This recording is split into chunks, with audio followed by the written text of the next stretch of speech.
RTC బస్సులో seat కోసం ఒక పురుషుడిని ఇద్దరు మహిళలు కొట్టిన ఘటన ఇది. తమ సీటులో కూర్చున్నావు అంటూ అతన్ని జుట్టు పట్టుకొని ఇద్దరు మహిళలు చితకబాదారు. ఈ ఘటన కాకినాడలో చోటు చేసుకుంది.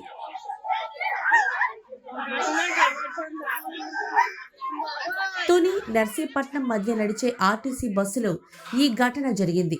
తాము కర్చీఫ్ వేసుకున్న సీట్లో పురుష ప్రయాణికుడు కూర్చోవడంతో ఇద్దరు మహిళలు మరో వ్యక్తితో గొడవకు దిగారు. మాట పెరగడంతో ఆ ప్రయాణికుడిని జుట్టు పట్టుకుని చితకబాదారు. ఆ దాడిని చూసి బస్సులోని మిగతా ప్రయాణికులు నివ్వెరపోయారు. ఏం చేయాలో తెలియక ఈ గొడవ ఎటు తిరిగి ఎటు పోతుందోననే భయంతో అలాగే చూస్తూ ఉండిపోయారు.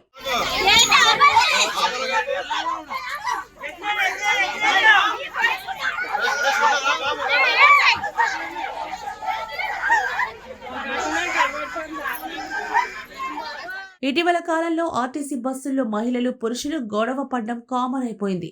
ఏమాత్రం వెనక్కి తగ్గకుండా పురుషులు మహిళలు కొట్టుకున్న ఘటనలు అనేకం వెలుగు చూస్తున్నాయి.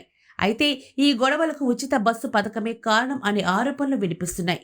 పురుషులు టికెట్ తీసుకొని నిలబడి ప్రయాణిస్తే మహిళలు ఉచితంగా ఎక్కుతూ సీట్లలో కూర్చుంటున్నారని, దానివల్లనే గొడవలు జరుగుతున్నాయని అభిప్రాయాలు వ్యక్తమవుతున్నాయి.